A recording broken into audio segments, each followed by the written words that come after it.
Well, hello everyone. I'm Jill Bloom, publisher of Roofing Contractor and Walls and Ceilings. And I'm here with our editorial director, Rick D'Amato, and Trent Cotney, who's the CEO of Cotney Construction. We all know these are really challenging times, but we believe as an industry, we will definitely get through this together. And we appreciate, Trent, your time today, and Rick's gonna take over with some questions. Sure. Thanks, Jill. And I'll say thank you again, Trent, for keeping us up to date and keeping us safe in the legal fashion and in the economic fashion as it is in business fashion. I see there's some breaking news related to sick leave pay. How about updating us on that? Sure. On Monday, the Department of Labor came out with a very long opinion. It's about 125 pages. And when they originally came out with the Family First Coronavirus Response Act, they indicated that they were going to come out with some guidance for companies that have 50 or less employees. Normally, under Family Medical Leave Act and things like that, there are exemptions for smaller businesses that have 50 or less employees. So this guidance finally came out, and it's a little convoluted, but if I had to give you sort of the high points, what I would say is that there are certain criteria that you have to meet in order to qualify for the small business exemption. First off is obviously you got to be 50 employees or less. And then you got to be able to prove one of three things. Okay, you got to show that you can't afford to pay leave or providing that leave would be economically detrimental to you. The second thing is you got to show that the specific individual that is requesting sick leave under that FFCRA additional sick leave requirement, that they are essential for the business that you are doing. So if this is a critical salesperson or somebody critical in management, that is a potential way that you can get around from that. And the third thing is that you have to show that there's insufficient workforce to fill that void. Now, right now, unfortunately, we've got pretty high unemployment, but where this comes into play is if you've got skilled labor. Okay, so you may have somebody that's incredibly skilled, and even finding that skilled labor now might be difficult. So those are some, that is the criteria that they've kind of set forth on this additional sick leave. We're going to continue working on this, and our goal is to try to get over an article to you guys that kind of goes through this in a little bit more detail. But we were glad to see that this guidance came out. And Rick, this is kind of symptomatic of what we're seeing. The government puts out these acts, and a lot of times they're not the best worded to begin with. And then what they're doing is they're using agency guidance. The Department of Labor or the Department of State, whatever department will come out with the guidance and basically reinterpret what the act said. So you can expect that this is going to continue to happen, that there will continue to be refinements on this as it kind of moves forward. Well, we thank you for keeping us posted, pardon me, on that. And for all our viewers, we will keep putting that message out as soon as we get it and as best as we get it. And obviously Cotney Construction Law is one of our premier sources for that. But in the meantime, Trent, especially for companies who might be thinking of themselves sort of on the bubble at that 50 employee level, who's their best resource going to be to get quick answers? And I know we're going to get the information to them, but who would they call today if they needed answers? They're welcome to call us. I mean, we're happy if it's something that we can answer off the top of our head. We're happy to give that advice. We've also got a pretty robust legal database on cotneycl.com. That has a lot of different legal issues on there and some guidelines when it comes to paid sick leave and the other aspects of the FFCRA. A lot of the association resources that are out there are great as well. So I would encourage you to look at both the regional and national associations and kind of see what's out there. We're all trying to get out the information as quickly as possible. For us, social media ends up being a great way to communicate just because it's a quick way of getting out small blurbs on stuff as we see it. It happens that I know that this was emerging because of social media. I saw your post on Facebook just this morning, I believe, Trent. And I appreciate you doing that. Sure. What about roofing contractors who may employ 200, but they're subcontractors? Where do they fit in all this? And a second question that, in light of everything that's going on, is are they going to be put in the spotlight somewhat when it comes to who's an employee and who's not an employee? Absolutely. So, Misclassification was an issue prior to coronavirus. Now, because of all of these acts and money that's been handed out, you can guarantee that there's going to be some additional scrutiny on it. So you need to be very careful. You know, we've had some, with regard to the CARES Act and the Paycheck Protection Program, the loans that are being submitted. When you go through the application process, they're asking about affiliated companies. They're asking about what percentage ownership do you own in these other companies. They're asking for documentation that demonstrates your wages and things of that nature. So if you have been paying certain people 1099 and haven't been paying them via payroll, that Paycheck Protection Program is going to hit you there. You need to be really careful because you are going to face additional scrutiny. And if you're not on the up and up, this is asking for trouble. One of the things that I noted in one of my previous videos was if you lie on that form, they will prosecute you. I mean, there is some serious fraud that can happen, fraud charges as a result of this. And I'm not talking about civil, I'm talking about criminal. So I encourage everybody when you're filling out those forms, when you're applying for these types of things, be very honest and truthful because the federal government doesn't hand out anything without strings attached. That's exactly why I had to wonder out loud because when you talk about SBA loans, PPP CARES, all these things that the government is stepping in to help with, they will also help you with some paperwork. Mm-hmm. And this, pardon me, this could have a tail that goes for years. Mm-hmm. What's your thoughts on that?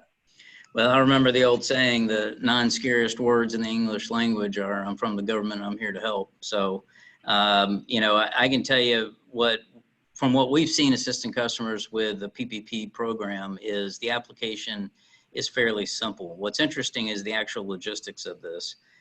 So when they first announced this, there's roughly $350 billion that's available for small businesses. And to apply, generally, if you're 500 employees or less, you're gonna get it. If you're over that, there's some additional revenue requirements. When I say you're gonna get it, you're eligible. You're not approved, you're just eligible, okay? What's been interesting, Rick, and what we've seen is that the big banks of the world have said, this application is great, but here's what we want you to fill out. And there's been a lot of logistics issues. You know, if you work with a smaller local bank, they're the ones that have processed a lot already. The bigger banks are taking a little bit longer. And we've heard different stories from different contractors about what's what. So I would recognize that you've got to have there are certain documents that you need to submit and you need to have at your fingertips. Okay, what are those documents?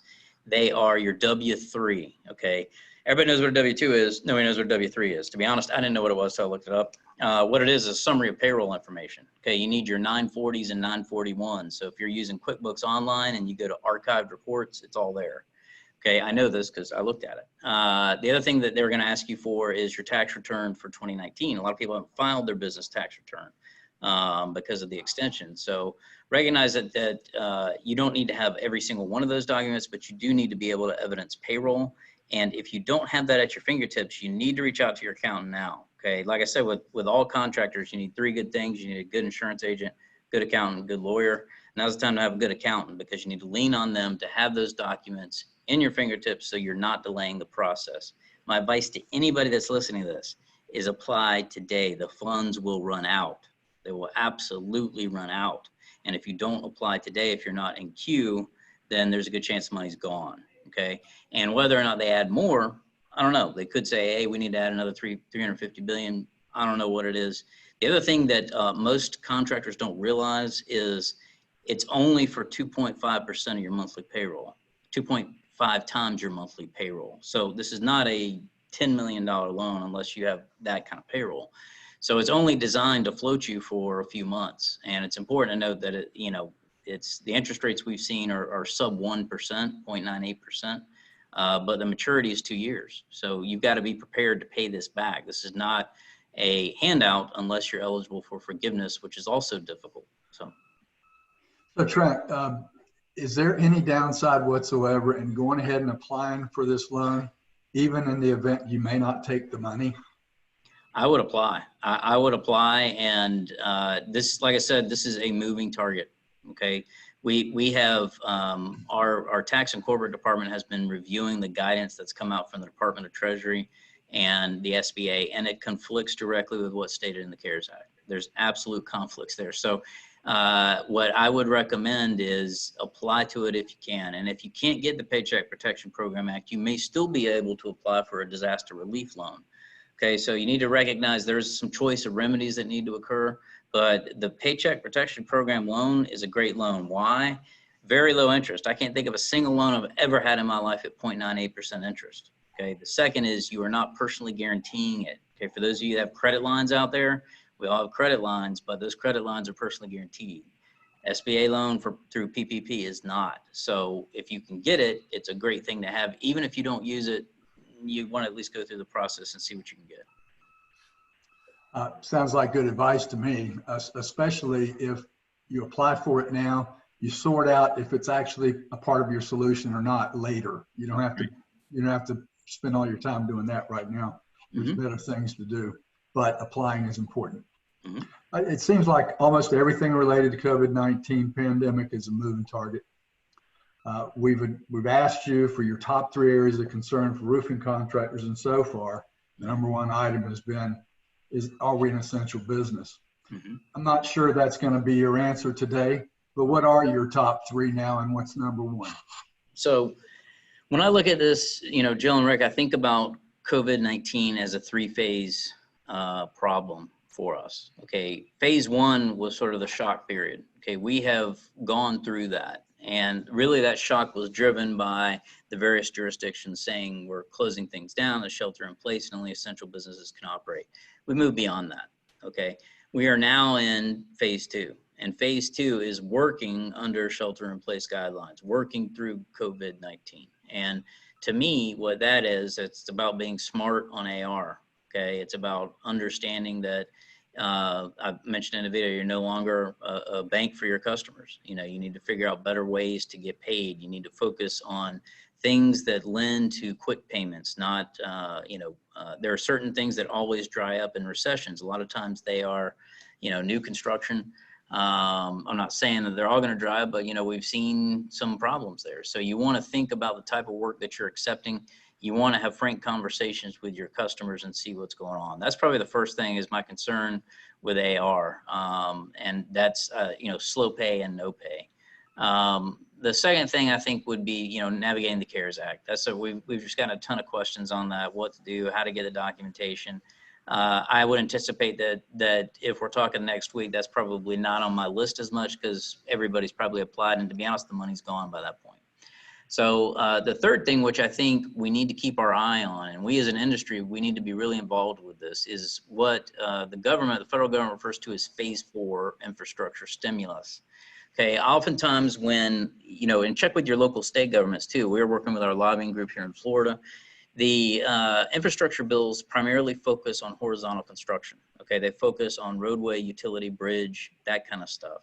What we need to do is we need to make sure vertical construction is part of that stimulus package. So they're improving schools, they're improving, prisons and post office facilities, and anything where government money can fund vertical infrastructure, because that is what's going to keep building envelope contractors, roofing contractors in business.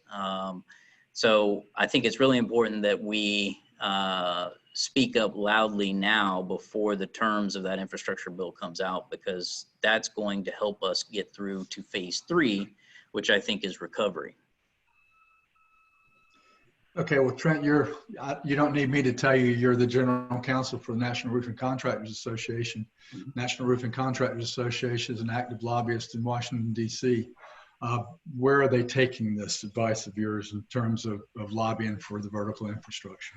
Sure. So I know NRCA and its group of lobbyists out of its Washington office are working very hard on this. Dwayne Musser and Nathan Pick and the other people there are very active in making sure that their voice is heard. And I encourage everybody to also work with your local lobbyists, contact your local representatives, both state and federal, and senators, state and federal, to make sure that your voices are heard. Now's the time to make sure money is flowing the industry's way.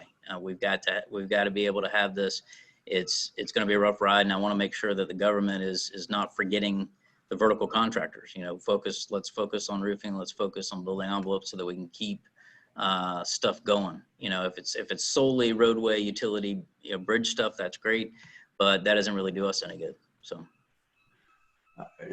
Back to that topic of money and cash, several industry leaders, and even in other industries, retail industry leaders that I've spoken to recently, have stated that cash is king. And it always has been, but now it's top of mind for CEOs of all stripes. And when I think of AR, I default back to my history as a supplier, being in the roofing supply side of the business. And as a domino effect, is the customer going to have the money to pay the roofing contractor to the supplier, to the manufacturer? And before you know, you're up in the hundreds of millions of dollars, starting with that $15,000 re-roof. Should roofing contractors consider that their supplier may not be acting as their bank anymore, or may want to tighten down on them? Is that happening? So I haven't heard any direct information on that, and I think every relationship is very unique. Okay, every contractor, depending on your size, your longevity, your volume, has different relationships with suppliers. And I think what I recommend is just having open, honest discussions with all your vendors, not just your suppliers, but everybody, and just say, look, how do we work through this together? How can you help us? What can you do? Here in state of Florida, we're a couple months away from storm season. I had a couple of meetings this morning talking about what happens if a hurricane hits. It's a great question. That's a really good question. And do we have the supply chain and the logistics chain to service that? Not just here in Florida, but Texas, Alabama, Louisiana, any place that's hurricane prone. So I think having those honest discussions with your vendors and staying out in front of those conversations is the way to go. It is everybody's in this together, and I think that's how we all get out of it. All right. Well, I want to ask you another question, just one more. And thanks again for all that good advice. Tell us about Cotney Consulting. Sure. So one of the things that I have kind of thought about, and obviously we have done legal, this is my 21st year of practice. I've been involved with the roofing industry from a legal standpoint for a long time. But I really saw an opportunity for us to be able to service roofing contractors and others from a standpoint of being able to provide business and technical advice. We were really blessed and fortunate to get John Kinney on. John Kinney has worked for multiple top 100 roofing contractors as chief operating officer. He's gone all the way from the roof all the way up to the sea level. So with that 45 years plus experience, he understands operations. He understands what to do, what not to do. And one of the things that we're really looking to do is not only provide that advice, but do some workforce training. We're actively looking at getting a fleet together and being able to go on the road. And, Rick, I know one of your passions is workforce development, and we're looking to donate some time to do some vocational training and do some other things with VOTEC. And we haven't quite figured out everything yet, but I think that there's a tremendous opportunity there. And that's the kind of thing that inspires me is, what can we do to make a difference? So really excited about it. It's an interesting time to be discussing it, but I think we instead of talking about growing, we're talking about how to properly scale down. And John's lived through 45 years of it, so it's been great, and I look forward to what the future holds there. Yeah, well, congratulations on that, and pass that along to John for me as well. Sure. Jill, I'm going to give it back to you. Yes. Well, Trent, thank you so much as always for your time. We know how busy you are, and we always appreciate the time you take out just to give some great advice to our readers. And we always want to make sure that our readers and subscribers are staying safe in these unprecedented times.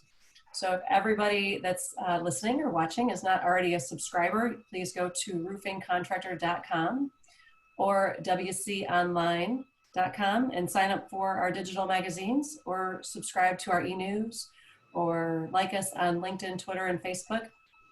And we can make sure we continue to reach you, especially in our ongoing coverage of meeting with Trent and sharing all the updates, especially the great legal insight on the COVID-19 pandemic. So thank you everyone very much for watching, and hope everyone has a great day.